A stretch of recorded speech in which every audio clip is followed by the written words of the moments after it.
বোলিংয়ের অ্যাকশনটাই আমার ওইরকম মোহাম্মদ আমিরের মতো। আর আমি বিশেষ করে ওনার অনেক ভিডিও দেখি, উনি আমার আইডল যেহেতু। আর ওনার ভিডিও দেখার কারণেই মনে হয় এরকম আমার বোলিং সুইং প্লাস হচ্ছে যে আমার ডেলিভারি সব কিছু ওনার মতোই হয়ে গেছে। দেখুন মুস্তাফিজ ভাই আমাদের খুব ক্লোজ বড় ভাই। মুস্তাফিজের সাথে আমি টিমমেট, আমি বঙ্গবন্ধু টি-20 টুর্নামেন্ট একসাথে খেলেছি। তখন মুস্তাফিজের সাথে তখন আমি সবসময় চিন্তা করতাম যে ভাইয়ের কাছ থেকে কিছু শেখার। বিপিএল খেলেছিলাম যখন, তখন কিন্তু আমি আহামরি খারাপ করিনি। বা তো নিশ্চয়ই নেক্সট গত লাস্ট ইয়ারটা আমার একটা গ্যাপ গিয়েছে, জানি না কি কারণে। মিডিয়া কাভারেজ করলে সবাই দেখে, প্লাস হচ্ছে নিজের ফ্যামিলিও খুশি হয় যারা আছেন দেশবাসী দেশের বাইরে। তো নিজের কাছে একটা ভালো লাগে। জাতীয় খেলার স্বপ্ন তো ড্রিম, ন্যাশনাল টিমে যাতে খেলতে পারে সবাই দোয়া করবেন। ওয়েল, দারুণ একটা ডিপিএল কাটছে। এখনো পর্যন্ত টুর্নামেন্টের সর্বোচ্চ উইকেট শিকারী। আসলে এই সময়টা কেমন উপভোগ করছেন?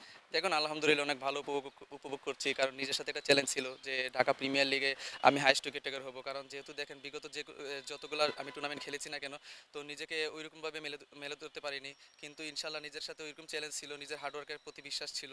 তো আমি ম্যাচ বাই ম্যাচ চিন্তা করেছিলাম যে আমি নিজের পারফরমেন্সটা শো করবো, ইনশাল্লাহ আমি পেরেছি। আমরা ম্যাচগুলোতে দেখছিলাম যখনই উইকেট পাচ্ছিলেন তখনই আসলে মোহাম্মদ আমিরের মতো একটা সেলিব্রেশন করছিলেন। আসলে আমিরকে কতটুকু ফলো করা হয়? দেখুন ন্যাচারালি আমি সঠিক এটা বলতে পারবো না, কারণ আমি বোলিংয়ের অ্যাকশনটাই আমার ওইরকম মোহাম্মদ আমিরের মতো। আর আমি বিশেষ করে ওনার অনেক ভিডিও দেখি, উনি আমার আইডল যেহেতু।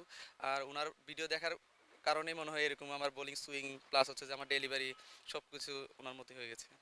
বাঁহাতে পেস বল করেন, মোহাম্মদ আমিরকে ফলো করেন। বাংলাদেশি মোহাম্মদ মুস্তাফিজুর রহমান রয়েছেন। মুস্তাফিজকে আসলে কতটুকু আইডলাইজ করা হয় এবং তার কাছ থেকে আসলে কি কি শেখার চেষ্টা করছেন? দেখুন মুস্তাফিজ ভাই আমাদের খুব ক্লোজ বড় ভাই।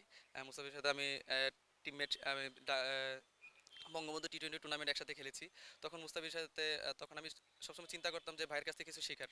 কাটার, স্লোয়ার কীভাবে ডেতে পারে বল করতে হয়, বা নতুন বলে কীভাবে বল করতে হয়, ব্যাটসম্যান যদি আগ্রাসন হয় তো তখন আমি কী করণীয়। তখন ভাই আমাকে সবসময় টিপস দিত যে তুই এই জিনিসটা করলে ভালো হবে। তখন সেই ছোটো ছোটো টিপসগুলো আমি ভাইয়ের মানে নিতাম নিজের মধ্যে। এনসিএল, বিসিএল, ডিপিএল এ ধারাবাহিক পারফর্মটা করছিলেন। খুব বেশি মিডিয়া কাভারেজ ছিল না। এই মুহূর্তে আপনি দেশের সবথেকে বড় যে ঘরোয়া লিগ ডিপিএল এর সর্বোচ্চ উইকেট শিকারী। এখন নিশ্চয়ই মিডিয়া কাভারেজটা প্রত্যাশা করছেন। জি অবশ্যই, কারণ মিডিয়া কাভারেজ করলে সবাই দেখে, প্লাস হচ্ছে নিজের ফ্যামিলিও খুশি হয় যারা আছেন দেশবাসী দেশের বাইরে। তো নিজের কাছে একটা ভালো লাগে। বিপিএল এ একটা একটা সিজন খেলেছিলেন, সেই সিজনে অবশ্য পারফর্মও করেছিলেন। আবার সুযোগটা নিশ্চয়ই চাইবেন। হ্যাঁ অবশ্যই, দেখুন আমি বিপিএল খেলেছিলাম যখন, তখন কিন্তু আমি আহামরি খারাপ করিনি। বা তো নিশ্চয়ই নেক্সট গত লাস্ট ইয়ারটা আমার একটা গ্যাপ গিয়েছে, জানি না কি কারণে। তো নিশ্চয়ই কোনো লেকিংস ছিল। তো ইনশাল্লাহ আমি নিজেকে ওইভাবে কামব্যাক করতেছি ঢাকা প্রিমিয়ার লিগ দিকে।